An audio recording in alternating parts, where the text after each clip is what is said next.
Hello and good morning everyone. आज के lecture में हम vibrational spectroscopy of diatomic molecules के बारे में पढ़ेंगे, साथ ही जो सिंपल हार्मोनिक ऑक्सीलेटर है उसके बारे में भी स्टडी करेंगे। तो स्टार्ट करते हैं। फर्स्ट ऑफ ऑल हम बात करते हैं जो वाइब्रेशनल स्पेक्ट्रोस्कोपी है, इसको हम आईआर स्पेक्ट्रोस्कोपी बोलते हैं, इंफ्रारेड स्पेक्ट्रोस्कोपी भी बोला जाता है। ये भी हम देखेंगे कि इंफ्रारेड स्पेक्ट्रोस्कोपी इसको किस लिए बोला जाता है। तो फर्स्ट ऑफ ऑल हम बात करते हैं कि जो वाइब्रेशनल स्पेक्ट्रोस्कोपी है, कोई भी मॉलिक्यूल्स वाइब्रेशनल स्पेक्ट्रोस्कोपी शो क्यों करता है, या फिर वो कौन से मॉलिक्यूल्स हैं जो वाइब्रेशनल स्पेक्ट्रोस्कोपी शो करेंगे, या फिर जो आईआर एक्टिव है। तो इसकी जो फर्स्ट कंडीशन है, फर्स्ट कंडीशन ये है कि वही मॉलिक्यूल्स वाइब्रेशनल स्पेक्ट्रोस्कोपी शो करेंगे, या तो जो पोलार मॉलिक्यूल्स हैं, पोलार मॉलिक्यूल्स का मतलब जिसके ऊपर एक तरफ पार्शियल पॉजिटिव चार्ज होगा और एक तरफ पार्शियल नेगेटिव चार्ज होगा, या फिर हम ये बोल सकते हैं जिसका डाइपोल मोमेंट अगर चेंज होता हो, वो मॉलिक्यूल्स वाइब्रेशनल स्पेक्ट्रोस्कोपी शो करेंगे या फिर आईआर एक्टिव होंगे। तो समझते हैं इस चीज को। हमने मान लिया कि हमारे पास एक मॉलिक्यूल्स है, ये हमने ए बॉन्ड बी एक मॉलिक्यूल्स मान लिया, diatomic molecules. Diatomic molecules means इसके अंदर दो एटम होंगे, एक एटम हमने ये मान लिया, दूसरा एटम बी मान लिया। ए एटम के ऊपर हमने पार्शियली पॉजिटिव चार्ज मान लिया और बी एटम के ऊपर हमने पार्शियली नेगेटिव चार्ज मान लिया। अब ये जो मॉलिक्यूल्स है ये किसमें है, इक्विलिब्रियम कंडीशन में है। इक्विलिब्रियम कंडीशन का मतलब क्या है कि ये अभी ये वाइब्रेट नहीं कर रहा। अब कोई भी मॉलिक्यूल्स इक्विलिब्रियम कंडीशन में कब होगा, हमने मान लिया ये डायटोमिक मॉलिक्यूल्स है, मतलब एक एटम हमारे पास यहाँ पे है और एक एटम हमारे पास यहाँ पे है, बीच में पॉजिटिव चार्ज, और हमने मान लिया दो इसके पास इलेक्ट्रॉन और दो इसके पास इलेक्ट्रॉन है, एक इलेक्ट्रॉन ये दूसरा इलेक्ट्रॉन ये, ठीक है। तो अब ये मॉलिक्यूल्स इक्विलिब्रियम कंडीशन में क्या होगा, तो अब ये जो एटम है इसके दोनों के जो इलेक्ट्रॉन है वो एक दूसरे को रिपेल करेंगे, ये इलेक्ट्रॉन इलेक्ट्रॉन रिपेल करेंगे, न्यूक्लियस न्यूक्लियस रिपेल करेगा, पर ये जो पॉजिटिव चार्ज है एक का न्यूक्लियस दूसरे के इलेक्ट्रॉन को अट्रैक्ट करेगा, दूसरे का न्यूक्लियस इसके इलेक्ट्रॉन को अट्रैक्ट करेगा। तो इक्विलिब्रियम कंडीशन कब होगी, जब अट्रैक्शन का और रिपल्शन का फोर्स इक्वल हो जाए, तब ये मॉलिक्यूल्स इक्विलिब्रियम कंडीशन के अंदर होगा। इन दोनों के बीच की डिस्टेंस हमने मान लिया हमारे पास जो डिस्टेंस है वो r0 हमने मान ली। अब हम इस मॉलिक्यूल्स के ऊपर इंफ्रारेड लाइट जब डालेंगे आईआर, या फिर इलेक्ट्रोमैग्नेटिक वेव जब इसके ऊपर फॉल की जाएगी इस मॉलिक्यूल्स के ऊपर, तो ये मॉलिक्यूल्स उस इलेक्ट्रोमैग्नेटिक वेव को एब्जॉर्ब करेगा और एब्जॉर्ब करने के बाद ये वाइब्रेशन करना स्टार्ट कर देगा। वाइब्रेशन करने का मतलब क्या है, ये मॉलिक्यूल्स एक बार स्ट्रेच होगा, एक बार ये मॉलिक्यूल्स कंप्रेस होगा। तो इस मॉलिक्यूल्स की जो सिचुएशन है वो कुछ ऐसे होगी, जैसे हम स्प्रिंग को एक्सपेंड और कंप्रेस करते हैं, तो स्प्रिंग ऐसे एक्सपेंड होता है, फिर कंप्रेस होता है, फिर एक्सपेंड होता है, फिर कंप्रेस होता है। यहाँ पे भी हमने मान लिया इनिशियली हमारे पास ए बॉन्ड बी मॉलिक्यूल्स था, तो अब क्या होगा, ये एक्सपेंड कर रहा है, ये स्ट्रेच कर रहा है, स्ट्रेच कर रहा है, तो उनके बीच की जो इंटर न्यूक्लियर डिस्टेंस है वो इंक्रीज होगी। जो थर्ड केस होगा वो ऐसे ये जो डिस्टेंस है वो बढ़ती जाएगी। अभी ये बढ़ रहा है, फिर ये कंप्रेस करना भी स्टार्ट करेगा, अभी ये जो डिस्टेंस है वो वापस कम होना स्टार्ट हो जाएगी। आई बात समझ में।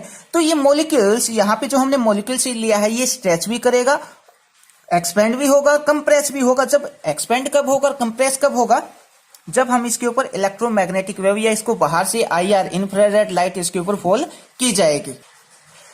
तो अब हम बात करते हैं कि इस मॉलिक्यूल्स का जो डाइपोल मोमेंट है वो कैसे चेंज होगा। तो डाइपोल मोमेंट हमें पता है, डाइपोल मोमेंट क्या होता है, डाइपोल मोमेंट होता है Q इंटू डिस्टेंस। डिस्टेंस कितना ले रखी है हमने, इक्विलिब्रियम की r0। तो जब ये मॉलिक्यूल्स कंप्रेस और एक्सपेंड करेगा तो जो r0 है वो चेंज होगी। अगर r0 चेंज होगी तो हम बोल सकते हैं जो डाइपोल मोमेंट है वो चेंज हो रहा है। अगर ये डाइपोल मोमेंट चेंज होगा तो ये मॉलिक्यूल्स आईआर एक्टिव होगा, मतलब ये diatomic molecules vibrational spectroscopy show करेगा। उसके बाद इस चीज को थोड़ा सा और समझते हैं। अब ये कब इसको एब्जॉर्ब करेगा या कब नहीं करेगा, तो ये जो मॉलिक्यूल्स है वो वाइब्रेट कर रहा है। जब इस मॉलिक्यूल्स के वाइब्रेशन का फ्रीक्वेंसी और जो इंसिडेंट इलेक्ट्रोमैग्नेटिक वेव का फ्रीक्वेंसी जब एक दूसरे के साथ मैच करेगा, उस टाइम पे ये मॉलिक्यूल्स उस इलेक्ट्रोमैग्नेटिक वेव को एब्जॉर्ब कर लेगा, और या फिर हम बोल सकते हैं जब ये दोनों रेजोनेंस कंडीशन में होंगे तब ये उस जो रेडिएशन हमने डाली है, इलेक्ट्रोमैग्नेटिक वेव हमने डाली है, उसको ये एब्जॉर्ब कर लेगा। तो ये तो बात हो गई कौन से मॉलिक्यूल्स आईआर एक्टिव होते हैं या वाइब्रेशनल स्पेक्ट्रोस्कोपी शो करते हैं। अब हम बात करते हैं कौन से मॉलिक्यूल्स वाइब्रेशनल स्पेक्ट्रोस्कोपी शो नहीं करते। तो जो होमोन्यूक्लियर मॉलिक्यूल्स होते हैं, होमोन्यूक्लियर मॉलिक्यूल्स अगर सिंपल वर्ड्स में बोलूं तो मैं जो H2 है, N2 है या फिर O2 है, ये होमोन्यूक्लियर मॉलिक्यूल्स होते हैं। ये वाइब्रेशनल स्पेक्ट्रोस्कोपी या आईआर स्पेक्ट्रोस्कोपी शो नहीं करते, क्योंकि इनका जो डाइपोल मोमेंट है ये चेंज नहीं होता। या फिर हम एक पॉइंट और लिख सकते हैं, जो नॉन पोलर मॉलिक्यूल्स है, नॉन पोलर मॉलिक्यूल्स का मतलब दोनों पे, मान लिया जो हाइड्रोजन है, इसको अगर मैं लिखूं हाइड्रोजन बॉन्ड हाइड्रोजन, तो यहाँ पे पार्शियली, एक पे पार्शियली पॉजिटिव और एक पे पार्शियल नेगेटिव चार्ज तो है नहीं, तो हम इसको बोलेंगे non polar molecules. Polar molecules क्या है, जैसे hydrogen H bond Cl, hydrogen पे पार्शियली पॉजिटिव चार्ज और क्लोरीन पे पार्शियली नेगेटिव चार्ज। तो जो होमोन्यूक्लियर मॉलिक्यूल्स होते हैं वो वाइब्रेशनल स्पेक्ट्रोस्कोपी नहीं शो करते। इसका रीजन क्या है कि इनका जो डाइपोल मोमेंट है वो चेंज नहीं होता, और ये जो नॉन पोलर मॉलिक्यूल्स होते हैं ये भी वाइब्रेशनल स्पेक्ट्रोस्कोपी शो नहीं करते। उसके बाद हम बात करते हैं, हम एक एग्जांपल लेके चलते हैं, जो कोई भी एक एग्जांपल ले लेते हैं कि कोई भी मॉलिक्यूल्स वाइब्रेशनल स्पेक्ट्रोस्कोपी शो कैसे शो करता है। और यहाँ पे जो सिंपल हार्मोनिक ऑक्सीलेटर है, जो इससे अगला ही टॉपिक होगा, उसके बारे में भी थोड़ा सा हमें नॉलेज मिल जाएगी और आगे वाला टॉपिक समझना आसान हो जाएगा। तो हमने मान लिया कि हमारे पास एक हाइड्रोजन HCl एक मॉलिक्यूल से, इस पे पार्शियली पॉजिटिव और इस पे पार्शियली नेगेटिव चार्ज है, ठीक है। तो हाइड्रोजन के कंपेयर में अगर हम बात करें तो क्लोरीन का जो एटम होता है वो बहुत ज्यादा हैवी होता है, ठीक है। अब क्या होगा, यहाँ पे जो क्लोरीन का एटम है ये हम इसको ऐसे लेके चलते हैं, इस पे पार्शियली पॉजिटिव और इस पे पार्शियली नेगेटिव। तो क्लोरीन का एटम बहुत ज्यादा हैवी है, तो अब वाइब्रेशन कौन करेगा, जब बाहर से इसको इलेक्ट्रोमैग्नेटिक वेव डालेंगे तो वाइब्रेशन कौन करेगा, हाइड्रोजन का मॉलिक्यूल्स करेगा। अब ये कैसे स्ट्रेच होगा, कैसे ये कंप्रेस होगा, ये भी हम देख लेते हैं। तो इनिशियली इस हाइड्रोजन, ये हमने क्लोरीन का मॉलिक्यूल्स मान लिया और ये हाइड्रोजन का मॉलिक्यूल्स मान लिया, ये इनकी बीच की डिस्टेंस थी R0, जो इक्विलिब्रियम डिस्टेंस थी। तो अब मैं इसको कंप्रेस करूंगा। कंप्रेस करने का मतलब मैं यहाँ पे इसको इस पोजीशन तक लेके आया, कंप्रेस करके मैं इस पोजीशन तक लेके आया। यहाँ पे हमारे पास क्या था, क्लोरीन का मॉलिक्यूल्स। तो कंप्रेस करूंगा तो कुछ फोर्स इसके अंदर रिस्टोर हो जाएगा, जिसको हम रिस्टोरिंग फोर्स बोलेंगे। कंप्रेस, जैसे ही कंप्रेस करूंगा तो ये बाहर से फोर्स हटाते ये एक्सपेंड होगा। एक्सपेंड कहां तक होगा, मान लिया ये इस पोजीशन तक एक्सपेंड होगा। अब मैं इसको थोड़ा और ज्यादा कंप्रेस करूं, तो कंप्रेस मैंने यहां तक किया, अब ये एक्सपेंड कहां तक होगा, यहां तक एक्सपेंड होगा। ऐसे करके मैं इसको कंप्रेस करता जाऊंगा और एक्सपेंड होता जाएगा। हमारे पास यहां पे एक ग्राफ सा ड्रॉ हो जाएगा और ये आ जाएंगे इस हार्मोनिक ऑक्सीलेटर के जो एनर्जी लेवल्स हैं वो एनर्जी लेवल्स आ जाएंगे। एक बार फिर से बता देता हूं, हमने यहाँ पे ये हाइड्रोजन मॉलिक्यूल्स लिया, इसको हमने कंप्रेस किया। कंप्रेस करेगा तो ये क्या आएगा, यहाँ पे आएगा। जैसे ही फोर्स रिमूव करेंगे, बाहर से हमने जो एक्सटर्नल फोर्स लगाया उसको रिमूव करेंगे, तो रिस्टोरिंग फोर्स काम करेगा, तो ये वापस इस डायरेक्शन के अंदर जाएगा। तो इसकी मैक्सिमम दूर जाने की लिमिट ये है और मैक्सिमम पास आने की लिमिट ये है। इसको इस चीज से समझते हैं, यहाँ पे जो इक्विलिब्रियम डिस्टेंस थी, हमने बाहर से कोई एनर्जी इसको दे दी, तो अब ये क्या होगा, ये मॉलिक्यूल्स पास आएगा और फिर दूर जाएगा, पास आएगा और दूर जाएगा। जैसे ही पास आएगा तो इसकी पास आने की एक लिमिट होगी, उसमें जैसे ही पास आएगा तो रिपल्सन का फोर्स बहुत ज्यादा हो जाएगा, तो वो उसको और ज्यादा पास नहीं आने देगा, वो उसको दूर भगाने लग जाएगा। जैसे ही दूर जाएगा, एक लिमिट तक दूर जाएगा, और फिर जो अट्रैक्शन का जो फोर्स है वो बहुत ज्यादा हो जाएगा, वो उसको अट्रैक्ट करने लग जाएगा। तो ये हमने इसके एनर्जी लेवल्स निकाल लिए यहाँ पे। अब ये एनर्जी लेवल्स की जो वैल्यू है वो वैल्यू क्या होगी, वो हम अगले लेक्चर के जब हार्मोनिक ऑक्सीलेटर के बारे में पढ़ेंगे तब निकालेंगे। और यहाँ पे एक पॉइंट और रहता है, यहाँ पे हमने जो वाइब्रेशन ली है, बेसिकली वाइब्रेशन हमारे पास दो टाइप की हो सकती है, एक कपल्ड वाइब्रेशन, दूसरा डीकपल्ड वाइब्रेशन। कपल्ड वाइब्रेशन में क्या होगा, हमने यहाँ पे कोई भी एक मॉलिक्यूल्स ले लिया A पॉइंट B, तो यहाँ पे ये जो दोनों मॉलिक्यूल्स, दोनों एटम है वो दोनों वाइब्रेट करेंगे, ठीक है, इस टाइप से। और जो डीकपल्ड वाइब्रेशन होती है, उस डीकपल्ड वाइब्रेशन में हम क्या लेके चलेंगे, जो एक मॉलिक्यूल्स है वो बहुत ज्यादा हैवी और दूसरा मॉलिक्यूल्स वाइब्रेट करता रहेगा। तो यहां पे हमने ये जो केस लिया है वो डीकपल्ड वाइब्रेशन का केस लिया है। अब अगर हम यहां पे, जैसे हमने मान लिया कि हमारे पास एक स्प्रिंग है, इस स्प्रिंग के ऊपर अगर मैं हुक्स लॉ लगाऊं तो हुक्स लॉ कैसे लगेगा, जितना ज्यादा मैं फोर्स लगाऊंगा उतना ही ज्यादा ये कंप्रेस होगा या उतना ही ज्यादा ये एक्सपेंड होगा। मतलब फोर्स डायरेक्टली प्रोपोर्शनल है एक्सचेंज इन लेंथ के। और जैसे ही मैं डायरेक्टली प्रोपोर्शनल रिप्लेस करता हूं तो एक फोर्स काम करे, एक कांस्टेंट आएगा, वहां पे कांस्टेंट क्या आएगा, F = kx। और F क्या है यहाँ पे, रिस्टोरिंग फोर्स। मतलब बाहर से हम जो फोर्स लगाएंगे उसके अगेंस्ट में एक फोर्स काम करेगा, जिसको हम रिस्टोरिंग फोर्स बोलेंगे। दैट्स वाई ये जो आएगा वो नेगेटिव आएगा। F की अगर वैल्यू निकाले तो हम यहाँ से क्या आ जाएगी, -kx वैल्यू हमें यहाँ से मिल जाएगी। तो ये होगा हमारे पास हुक्स लॉ के से हमने ये निकाल लिया। तो आई होप आपको ये सब समझ में आ गया होगा। अब हम बात करते हैं जो नेक्स्ट पॉइंट है। नेक्स्ट पॉइंट में हम जो सिंपल हार्मोनिक ऑक्सीलेटर है इसके बारे में पढ़ेंगे और ये topic exam point of view से बहुत ज्यादा इंपॉर्टेंट है। ये मैक्सिमम 16 मार्क्स के अंदर, कम से कम 12 मार्क्स के अंदर डेफिनेटली पूछा जाएगा एटॉमिक फिजिक्स के अंदर, एटॉमिक एंड मॉलिक्यूल्स के अंदर। तो जो टॉपिक है वो क्या है, सिंपल हार्मोनिक ऑक्सीलेटर। अब सिंपल हार्मोनिक ऑक्सीलेटर में क्या, हम एक डायटोमिक मॉलिक्यूल्स का एग्जांपल लेके चलेंगे। डायटोमिक मॉलिक्यूल्स हमारे पास कुछ इस टाइप का होगा। ये हमने मान लिया कि डायटोमिक मॉलिक्यूल्स है, ये A बोल दिया और ये हमने B बोल दिया। इसका मास हमने मान लिया m1 और इसका मास हमने मान लिया m2 और दोनों किस में है, इक्विलिब्रियम कंडीशन में है। इक्विलिब्रियम कंडीशन में हमने इसकी जो डिस्टेंस है वो मान ली r0।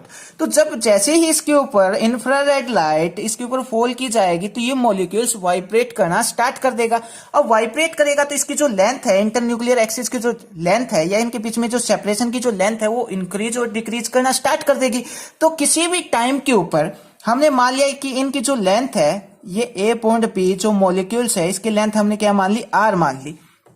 ठीक है, तो अब इन दोनों के बीच में कितना डिस्प्लेसमेंट हुआ, डिस्प्लेसमेंट का मतलब इनकी जो डिस्टेंस है उसके अंदर कितना चेंज होगा, तो डिस्टेंस में चेंज आ जाएगा R माइनस R0, ये चेंज आ जाएगा। ठीक है, ये सब हम अभी पढ़ेंगे। तो फर्स्ट पॉइंट में क्या बोल रहा है, the near infrared spectra are attributed to vibration of the nuclei in the diatomic molecules along the internuclear axis। Means जो इंफ्रारेड लाइट होती है या फिर इंफ्रारेड जो वेव होती है, जब उसको किसी डायटोमिक मॉलिक्यूल्स के ऊपर फॉल किया जाता है तो वो डायटोमिक मॉलिक्यूल्स अपने इंटरन्यूक्लियर एक्सिस के अकॉर्डिंग वाइब्रेट करना स्टार्ट कर देगा। तो अब हमने यहाँ पे एग्जांपल लिया है कि हमारे पास एक डायटोमिक मॉलिक्यूल्स है, ये हमने A बॉन्ड B एक मॉलिक्यूल्स मान लिया। ए जो एटम है वो उस एटम का मास हमने m1 मान लिया, दूसरे एटम का मास हमने m2 मान लिया और ये r0 इक्विलिब्रियम की डिस्टेंस। इक्विलिब्रियम पे कब होगा वो मॉलिक्यूल्स, जब उसके अट्रैक्शन का फोर्स और रिपल्सन का फोर्स दोनों इक्वल हो जाएंगे, उस टाइम पे ये मॉलिक्यूल्स इक्विलिब्रियम कंडीशन के अंदर होगा। तो यहाँ पे यही मान रखा, latest condition vibrational motion of diatomic molecules, उसका एग्जांपल हमने ये ले लिया यहाँ पे। तो let m1 and m2 be the mass of the atom and r0 is the equilibrium distance. अब the molecules vibrate along the internuclear axis. तो यहां पे जैसे ही इंफ्रारेड रेडिएशन फॉल की जाएगी तो ये मॉलिक्यूल्स वाइब्रेशन करना शुरू कर देगा अपने इंटरन्यूक्लियर एक्सिस के अकॉर्डिंग। मतलब ये जो R है वो R चेंज होगी।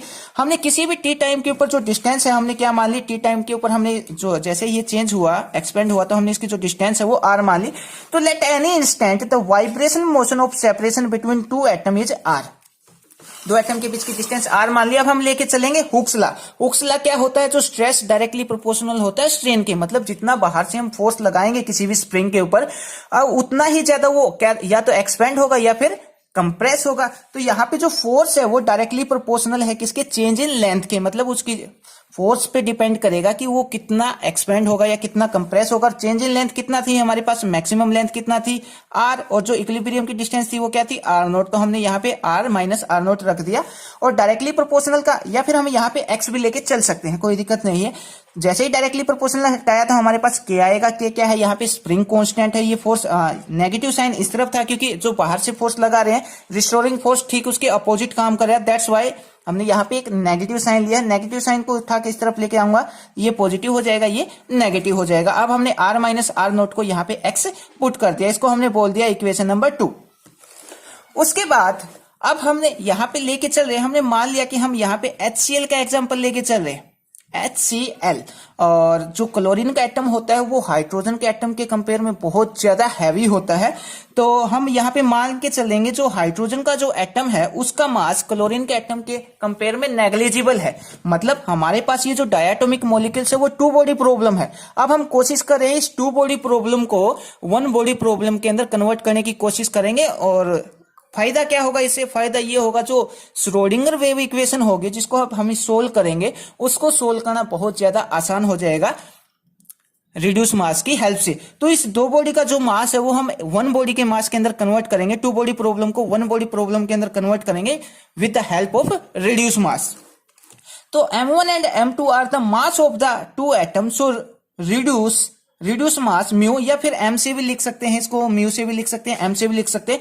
रिड्यूस मास को हमने क्या बोल दिया, m equal to m1 m2 divide by m1 plus m2, इसको हमने बोल दिया रिड्यूस मास।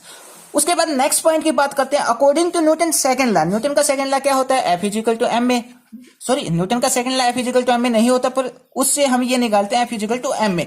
तो यहाँ पे जो एम है, एम क्या है हमारे पास, रेडियस मास, रेडियस मास की वैल्यू क्या है, रेडियस मास को हमने म्यू लिखा है तो एम की जगह हम म्यू लिख देंगे। और ए क्या है, एक्सेलरेशन, एक्सेलरेशन क्या होता है, change in velocity divide by time, तो इसको हमने लिख दिया d square x by d t square. A की जगह हमने d square by d square x by d t square की वैल्यू रखी, एम की जगह हमने रेडियस मास रख दिया। अब जो इक्वेशन नंबर 2 है, इक्वेशन नंबर 2 की जो लेफ्ट हैंड साइड है वो भी एफ की है, एफ की वैल्यू निकाल रखी है। और इक्वेशन नंबर 3 में इक्वेशन नंबर 4 में हमने एफ की वैल्यू निकाल रखी है। दोनों को कंपेयर कर लेंगे, एक तरफ माइनस के एक्स, दूसरी तरफ mu d square x by d t square. अब हम यहाँ पे क्या करेंगे, ये जो म्यू है इसको उठा के इक्वल टू की साइड से उस तरफ लेके चले जाएंगे, इस तरफ मल्टीप्लाई में, उस तरफ जाके ये डिवाइड में हो जाएगा। तो सिचुएशन हमारे पास कुछ ऐसी हो जाएगी। अब ये इस तरफ माइनस का है, इस कंप्लीट टर्म को अगर मैं उठा के इक्वल टू के साइड से उस तरफ ले जाऊं तो ये हमारे पास ये टर्म आ जाएगी इक्वल टू 0। तो लास्ट टाइम हमने ये वाली इक्वेशन निकाल ली थी। अब यहाँ पे जो k बाय म्यू है, या फिर म्यू क्या है यहाँ पे, रेडियस मास, इसकी जगह हम m भी लिख सकते हैं, कोई दिक्कत नहीं है। k बाय म्यू को हम पुट करेंगे, k बाय m को हमने पुट कर लिया ओमेगा स्क्वायर, ठीक है। और यहाँ पे जो ओमेगा है वो क्या है, एंगुलर फ्रीक्वेंसी है, angular frequency of vibration molecules. तो हमारे पास जो ओमेगा की वैल्यू क्या आ जाएगी, यहाँ से अगर ओमेगा ये स्क्वायर उस तरफ लेके जाऊं तो इसके ऊपर रूट आ जाएगा, ओमेगा की वैल्यू हमें ये मिलेगी। दूसरी जो इन जनरल ओमेगा की जो वैल्यू होती है वो होती है 2 पाई बाय टी, और जो 1 बाय टी होता है वो क्या होता है हमारे पास, न्यू, न्यू नोट। यहाँ पे इसके जो वाइब्रेशन की जो फ्रीक्वेंसी है वो हमने यहाँ पे ले रखी है। तो ये वाली इक्वेशन और ये वाली इक्वेशन अगर दोनों को मैं कंपेयर करूं तो हमारे पास जो न्यू की वैल्यू है वो क्या आ जाएगी, 1/2 पाई अंडर रूट के बाय म्यू, ठीक है। तो ये तो था क्लासिकली ट्रीटमेंट, हमने क्लासिकली सिंपल हार्मोनिक ऑक्सीलेटर को सोल्व करने की कोशिश की और उसकी जो फ्रीक्वेंसी है वो हम वाइब्रेशन की फ्रीक्वेंसी हमने यहाँ पे निकाल ली। उसके बाद अब हम सोल्व करते हैं इसको क्वांटम मैकेनिकली। और जब हम क्वांटम मैकेनिकली किसी प्रॉब्लम को सोल्व करते हैं तो हमें चाहिए होती है Schrodinger wave equation. Schrodinger wave equation की हेल्प से ही हम क्वांटम मैकेनिक्स में कोई भी प्रॉब्लम हो वो इसी की हेल्प से सोल्व करते हैं।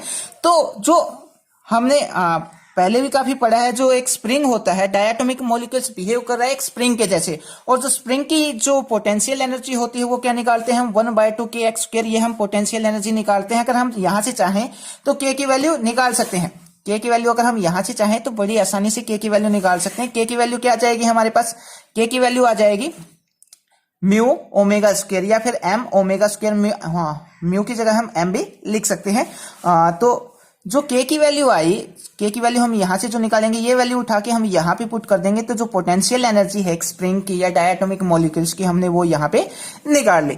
अब हम time independent Schrodinger wave equation का यूज करेंगे। और time independent Schrodinger wave equation क्या होती है, curly square psi by curly x square plus 2 mu by h cut square mu into E minus V psi equal to 0। E यहाँ पे total energy है और वी यहाँ पे पोटेंशियल एनर्जी है, और म्यू यहाँ पे रिड्यूस मास है यहाँ पे, या फिर यहाँ पे एम भी लिख सकते हैं। तो जो म्यू की वैल्यू है, म्यू की वैल्यू हमने यहाँ पे जो पोटेंशियल एनर्जी है वो हमने यहाँ पे निकाल रखी 1/2 म्यू ओमेगा स्क्वायर और एक्स स्क्वायर, वो वैल्यू हम यहाँ पे वी की जगह पुट कर देंगे। वी की वैल्यू पुट करने के बाद हमारे पास ये इक्वेशन आ जाएगी, बाकी सब एज इट इज, वी की वैल्यू हमने यहाँ पे ये पुट कर दी। अब नेक्स्ट स्टेप में क्या करेंगे, ये जो 2 mu by h cut square जो बाहर है इसको अंदर मल्टीप्लाई करवाएंगे, एक बार इस ई के साथ और एक बार इसके साथ। तो ई के साथ मल्टीप्लाई करवाया तो तब ये हमारे पास ये आ जाएगा, इसके साथ पूरी टर्म के साथ मल्टीप्लाई करवाएंगे तो ये आ जाएगा। अब ये 2 से 2 यहाँ पे कैंसिल हो जाएगा, एक म्यू यहाँ पे है दूसरा म्यू यहाँ पे है, तो यहाँ पे आ जाएगा म्यू स्क्वायर ओमेगा स्क्वायर और एक्स स्क्वायर और divide by h cut square. ये वाली टर्म यहाँ पे एज इट इज और ये एज इट इज, साई भी यहाँ पे एज इट इज। अब इस इक्वेशन को आके सोल्व करने के लिए हम यहाँ पे कुछ वैल्यू सब्स्टिट्यूट करेंगे। ये वाली जो कंप्लीट वैल्यू है इसकी जगह हमने पुट कर दिया लैम्डा, ताकि इसको सोल्व करना आसान हो जाए। और यहाँ पे ये जो वैल्यू है mu square omega square by h cut square, इसको हमने पुट कर दिया अल्फा स्क्वायर। तो ये दोनों वैल्यू पुट करने के बाद इस इक्वेशन में इसको बोल दिया equation number stars. Equation number star में ये दोनों वैल्यू पुट करने के बाद t square psi by d x square as it is, 2 mu E by h cut square की जगह हमने लैम्डा पुट कर दिया minus mu square omega square, h के स्क्वायर की जगह हमने अल्फा स्क्वायर पुट कर दिया, अल्फा स्क्वायर और साथ में एक्स स्क्वायर हमने यहाँ पे लिख दिया साई इक्वल टू 0। अब हम यहाँ पे लेके चलेंगे इसको, आगे जब सोल्व करेंगे तो हमने मान लिया जो लैम्बडा है वो लैम्बडा की वैल्यू बहुत ज्यादा स्मॉल है किससे, ए एक्स से, तो ये जो लैम्बडा है हम इसको नेग्लेक्ट कर सकते हैं। तो कुछ इस लैम्बडा को हम यहाँ पे नेग्लेक्ट कर देंगे क्योंकि इसकी वैल्यू बहुत ज्यादा स्मॉल है as compare to a x. अगर ए एक्स में से ये माइनस भी करूंगा तो कोई फर्क आने वाला है नहीं ए एक्स की वैल्यू के ऊपर, दैट्स वाई हम लैम्बडा को यहाँ पे नेग्लेक्ट कर देंगे। बाकी की जो बची हुई टर्म है उसको हम यहाँ पे लिख देंगे। अब ये वाली जो इक्वेशन है, ये इस इक्वेशन का जो सॉल्यूशन है वो हम स्टडी करते हैं क्वांटम मैकेनिक्स के अंदर, और इसके ऊपर लेक्चर, इसका जो सॉल्यूशन है वो मैंने ऑलरेडी क्वांटम मैकेनिक्स के अंदर अपलोड कर रखा है। अगर आप देखना चाहते हैं वहां पे जाके देख सकते हैं। एटॉमिक एंड मॉलिक्यूलर फिजिक्स में इसका जो सॉल्यूशन करना वो इतना ज्यादा जरूरी नहीं है। तो हम ये जो इक्वेशन है इस इक्वेशन का डायरेक्ट रिजल्ट लेके चलेंगे, और इस इक्वेशन का जो डायरेक्ट रिजल्ट आएगा वो क्या आएगा, वो आ जाएगा हमारे पास E N energy eigen value equal to v plus 1/2 h nu naught. ठीक है, यहां पे v क्या है, v है हमारे पास यहाँ पे वाइब्रेशनल क्वांटम नंबर, और v की जो वैल्यू हो जाएगी वो होगी 0 1 2 3 4 सो ऑन, इसकी वैल्यू हो जाएगी। उसके बाद वाइब्रेशनल एनर्जी लेवल्स अगर हम निकालना चाहें, हमने कुछ इस टाइप से वो हार्मोनिक ऑक्सीलेटर मानना था, उसके एनर्जी लेवल्स इस टाइप से थे। ठीक है, तो अगर मैं इसके ये एनर्जी लेवल्स निकालना चाहूं, ग्राउंड स्टेट के ऊपर एनर्जी कितनी थी, इस स्टेट के ऊपर एनर्जी कितना था, इस स्टेट के ऊपर एनर्जी कितना था, ये सब निकालना चाहूं तो कैसे निकालूंगा, ये वाला जो रिजल्ट है इस रिजल्ट को हम एज इट इज यहां पे पुट कर लेंगे। ठीक है, अब यहां पे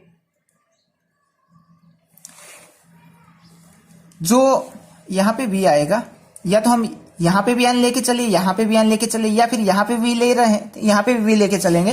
तो हमने दोनों जगह वी मान लिया। अब वी की वैल्यू मैं पुट करता जाऊंगा, पहले 0 पुट करूंगा, जैसे ही यहाँ पे वी की वैल्यू 0 पुट करूंगा तो यहाँ पे मिलेगा हमें ई नॉट, यहाँ पे 0 पुट की जाएगी तो 1/2 एच न्यू मिलेगा।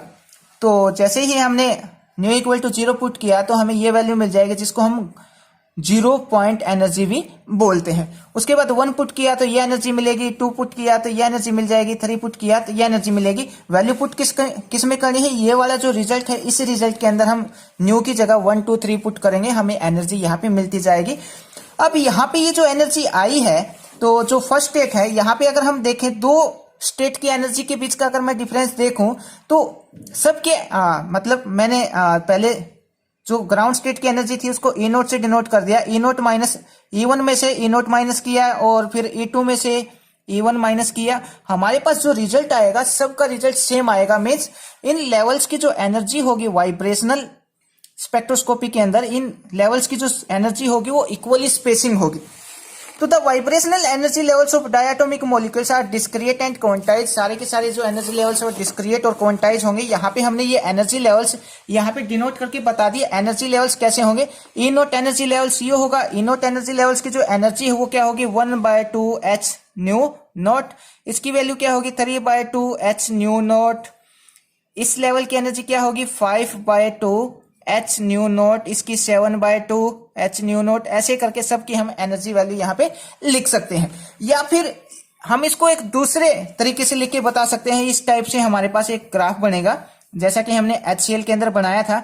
ये हमारे पास ग्राउंड स्टेट एनर्जी की 1/2 एच न्यू नोट, ये फर्स्ट स्टेट की 3/2 एच न्यू नोट। मैं प्रेफर करूंगा कि आप एग्जाम में ये वाले बनाएं, और ये 5/2 एच न्यू नोट, ये हो जाएगा 7/2 एच न्यू नोट। इस टाइप से जो हार्मोनिक ऑक्सीलेटर है उसका एनर्जी लेवल डायग्राम बन जाएगा। अब अगर मैं दो लेवल्स की एनर्जी के बीच का डिफरेंस निकालूं तो एनर्जी का डिफरेंस क्या निकलेगा, अगर E2 माइनस E1 करूं तो हमारे पास क्या बचेगा एच न्यू बचेगा। किसी भी एनर्जी लेवल्स का अगर मैं डिफरेंस निकालूं तो हर बार डिफरेंस हमारे पास यही आएगा, क्योंकि जो एनर्जी लेवल्स है इनके बीच का जो डिफरेंस है वो क्या है, सबके बीच का इक्वली स्पेसिंग है, सबके बीच में जो डिस्टेंस है वो सेम रहेगी। उसके बाद हम बात करते हैं सिलेक्शन रूल की। अब सिलेक्शन रूल क्या होता है, सिलेक्शन रूल हमें बताता है कि ट्रांजिशन किस लेवल से किस लेवल के ऊपर अलाउ होगी। मींस अलाउ ट्रांजिशन के बारे में हमें कौन बताएगा, सिलेक्शन रूल बताएगा। और जो सिलेक्शन रूल है वो वाइब्रेशनल स्पेक्ट्रोस्कोपी के लिए क्या होगा, वो हो जाएगा delta v equal to +-1। V क्या है यहाँ पे? वाइब्रेशनल क्वांटम नंबर है। या तो वी की वैल्यू +1 हो या फिर वी की वैल्यू -1 हो, तभी ट्रांजिशन टेक प्लेस होगी, अदरवाइज ट्रांजिशन यहाँ पे टेक प्लेस नहीं होगी। मतलब अब यहां से देखते हैं, E5 लेवल से अगर मैं E4 लेवल के ऊपर आता हूं तो कितने का फर्क है? 1 का फर्क है। तो यहां से ट्रांजिशन यहां पे हो जाएगी, इससे इस लेवल पे हो जाएगी, इससे इस लेवल पे हो जाएगी, ऐसे ट्रांजिशन हो जाएगी। ठीक है, अब यहां से मैं यहां पे जाऊं तो यहां पे भी 1 का फर्क है, एक में -1 का फर्क है, एक में +1 का फर्क है। तो ये सब ट्रांजिशन यहाँ पे अलाउड ट्रांजिशन होंगी। और यहां से इस लेवल के ऊपर नहीं आ सकता क्योंकि ये ट्रांजिशन फॉरबिडन है, क्योंकि जो सिलेक्शन रूल है वो इसको अलाउ नहीं करेगा। तो आई होप आपको सिलेक्शन रूल के बारे में पता लग गया होगा। जो ट्रांजिशन है वो ट्रांजिशन कैसे होगी, अगर ये रूल फॉलो करता है तो ट्रांजिशन अलाउ होगी, अदरवाइज ट्रांजिशन अलाउ नहीं होगी। और एक पॉइंट और रहता है यहाँ पे, अगर हम चाहें तो इन दो एनर्जी लेवल्स के बीच का डिफरेंस माइनस करके भी बता सकते हैं। जैसे हमने दो एनर्जी लेवल्स ले लिए यहाँ पे E1 -E2, एग्जाम में आपको ये करके आना है। यहाँ पे E0 ले लेते हैं, E0 की एनर्जी कम होती है, E1 की एनर्जी ज्यादा होती है। तो E1 की जो एनर्जी थी वो क्या आई थी हमारे पास? 3/2h ν0 -1/2h ν0। आप ऐसे माइनस करके इसको दिखाओगे, इक्वल में क्या आ जाएगा? h न्यू आ जाएगा। अब हम बात करते हैं, ये लिखने के बाद हम बात करते हैं इसका जो स्पेक्ट्रा होगा, इमिशन स्पेक्ट्रा होगा और एब्जॉर्प्शन स्पेक्ट्रा। जो वाइब्रेशनल स्पेक्ट्रोस्कोपी वो दोनों स्पेक्ट्रा शो करता है, इमिशन स्पेक्ट्रा भी और एब्जॉर्प्शन स्पेक्ट्रा भी। अब इमिशन स्पेक्ट्रा कैसे शो करेगा? मान लिया हमारे पास ये एक एनर्जी लेवल्स है, ये हायर एनर्जी लेवल्स है और ये लोअर एनर्जी लेवल्स है। अब यहां से एक मॉलिक्यूल्स हायर सेल से लोअर सेल के अंदर, हायर स्टेट से लोअर स्टेट में आएगा तो यहाँ पे इसकी एनर्जी ज्यादा है, यहाँ पे इसकी एनर्जी कम है। इसकी एनर्जी मान लिया हमने 5 है, इसकी एनर्जी हमारे पास 10 है। तो ये मॉलिक्यूल्स इसमें कब आ सकता है? इसको हमने बोल दिया E1, इसको बोल दिया E2। E2 एनर्जी स्टेट का जो एटम या मॉलिक्यूल्स है वो E1 में कब आ सकता है? जब इस E2 की एनर्जी E1 के बराबर हो। तो इसकी एनर्जी बराबर होने के लिए ये क्या करेगा? यहां से एक फोटोन रिलीज कर देगा। ठीक है, और उस फोटोन की एनर्जी कितना होगी? h ν0 एनर्जी होगी। तो ये तो था इमिशन स्पेक्ट्रा। अब हम बात करते हैं एब्जॉर्प्शन स्पेक्ट्रा की। एब्जॉर्प्शन स्पेक्ट्रा, मान लिया हमारे पास एक एटम या मॉलिक्यूल्स इस E1 एनर्जी लेवल्स में है और उसको E2 में जाना है, तो इसके पास इतनी एनर्जी नहीं है कि ये E2 में चला जाए। तो बाहर से हम इसके ऊपर एक फोटोन डालेंगे, कितना?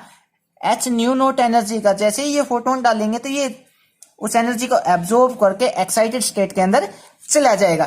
तो जब बाहर से फोटोन दिया तो वो इसने एब्जॉर्ब किया, तो इसको बोलेंगे एब्जॉर्प्शन स्पेक्ट्रा। जब हायर सेल से लोअर सेल में आएगा, हायर एनर्जी स्टेट से लोअर एनर्जी स्टेट में आएगा तो यहां से एक फोटोन रिलीज करेगा, उसको हम बोलेंगे इमिशन स्पेक्ट्रा।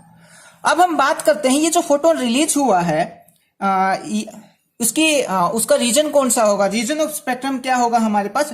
तो हमने जैसे नाम से ही पढ़ा था वाइब्रेशनल स्पेक्ट्रोस्कोपी। वाइब्रेशनल स्पेक्ट्रोस्कोपी को हमने दूसरे नाम से क्या बोला था? Infrared spectroscopy. तो ये जो फोटोन है वो इंफ्रारेड रीजन के अंदर लाई करेगा। तो ये था हमारे पास वाइब्रेशनल स्पेक्ट्रोस्कोपी। और उसके बाद हमने पढ़ा सिंपल हार्मोनिक ऑक्सीलेटर। उसको हमने क्वांटम मैकेनिक्स की हेल्प से थोड़ा सा सोल्व किया, फिर हमने डायरेक्ट उसकी एनर्जी आइगन वैल्यू निकाली और फिर अलग अलग एनर्जी स्टेट निकाली। फिर हमने देखा कि इनके एनर्जी स्टेट का डिफरेंस कितना है।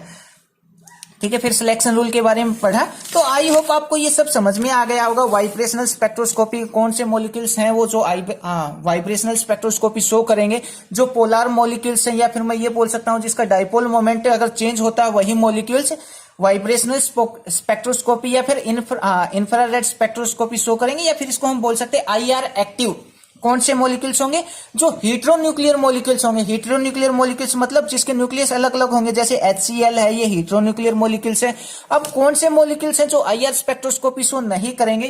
तो जो हमारे पास होमोन्यूक्लियर मॉलिक्यूल्स हैं, लाइक H2 है, N2 है, O2 है, ये वाइब्रेशनल स्पेक्ट्रोस्कोपी शो नहीं करेंगे। क्यों? इसका रीजन ये है कि इसका जो डाइपोल मोमेंट है वो चेंज नहीं होगा। अगर डाइपोल मोमेंट चेंज नहीं होगा तो ये मॉलिक्यूल्स वाइब्रेशनल स्पेक्ट्रोस्कोपी शो नहीं करेंगे। तो आई होप आपको ये टॉपिक समझ आया हो। अगर समझ आया तो आप अपने दोस्तों में भी शेयर कर सकते हैं, साथ ही चैनल को भी सब्सक्राइब कर सकते हैं। Thank you.